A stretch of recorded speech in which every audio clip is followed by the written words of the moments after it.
പാർട്ടിയിൽ ചേർന്നതിന് ശേഷം വരണമല്ലോ. അപ്പോൾ അവർ വിളിച്ചിട്ടുണ്ടായിരുന്നു. അപ്പോൾ വന്നു, കണ്ടു, നേതാക്കളെ കണ്ടു. അല്ല, ഞാൻ KCGയെ കണ്ടു, പിന്നെ നമ്മുടെ ദീപദാസ് മുൻഷിജി ഉണ്ടായിരുന്നു, ACC. അതൊക്കെ പിന്നീട് അറിയിക്കാം. ഇപ്പോൾ കട്സി വിസിറ്റാണ്, എല്ലാവരും കണ്ടു, അത്രയേ ഉള്ളൂ. പ്രത്യേകിച്ച് ഒന്നുമില്ല. ഒന്നുമില്ല, ഞാൻ അങ്ങനെ ഒരു പ്രീ കണ്ടീഷൻ വെച്ച് വന്ന ആളൊന്നുമില്ല. ജസ്റ്റ് കട്സി വിസിറ്റാണ്, നത്തിങ് എൽസ്.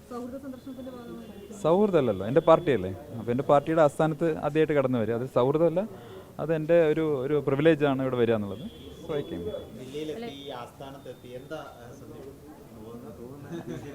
ഞാൻ ഡൽഹിയിൽ വളരെ ഹിസ്റ്റോറിക്കലായിട്ടുള്ളൊരു ബിൽഡിംഗാണ്. ഒരു രാജ്യത്തിൻ്റെ ഗതിവിഗതികളെ നിർണ്ണയിക്കുന്നതിൽ സുപ്രധാന പങ്ക് വഹിക്കുന്ന നിർണായക തീരുമാനങ്ങളൊക്കെ എടുത്തിട്ടുള്ള ഒരു വലിയ പാരമ്പര്യമുള്ള സ്ഥലത്താണ് വന്നിട്ടുള്ളത്. അതുകൊണ്ടൊരു ചരിത്ര വിദ്യാർത്ഥി, ഒരു രാഷ്ട്രീയ വിദ്യാർത്ഥി എന്നുള്ള നിലയ്ക്കുള്ള എൻ്റെ ഒരു വലിയ സന്തോഷം കൂടി ഇതിലുണ്ട്. മറ്റൊന്ന്, ഡൽഹി അപരിചിതമായിട്ടുള്ള നാടല്ല. ഞാൻ കല്യാണം കഴിച്ചിട്ടുള്ളത് ഡൽഹിയിൽ നിന്നാണ്, എൻ്റെ മോൻ ജനിച്ചത് ഇവിടെയാണ്. സോ ഡൽഹി അങ്ങനെ ഒരു വളരെ ദൂരത്തുള്ള സ്ഥലമല്ല, എൻ്റെ ഹൃദയത്തുള്ള സ്ഥലമാണ്.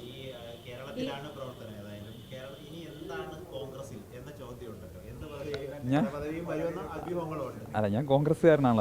അതൊക്കെ നിങ്ങൾ പാർട്ടി ആണ് തീരുമാനിക്കേണ്ടത്. പാർട്ടി എന്ത് തീരുമാനിച്ചാലും അത് ചെയ്യും.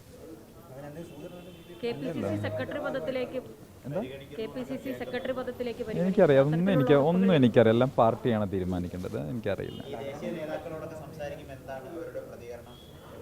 ദേശീയ നേതൃത്വമൊക്കെ വളരെ സ്നേഹപൂർവ്വം സംസാരിക്കുക, അവർക്ക് വളരെ സന്തോഷമുണ്ട് ഞാൻ വന്നതിൽ. അത് സന്തോഷം പ്രകടിപ്പിച്ചു. ജസ്റ്റ് കട്സി വിസിറ്റാണ്, അതിലപ്പുറം ഒന്നുമില്ല. Thank you so much.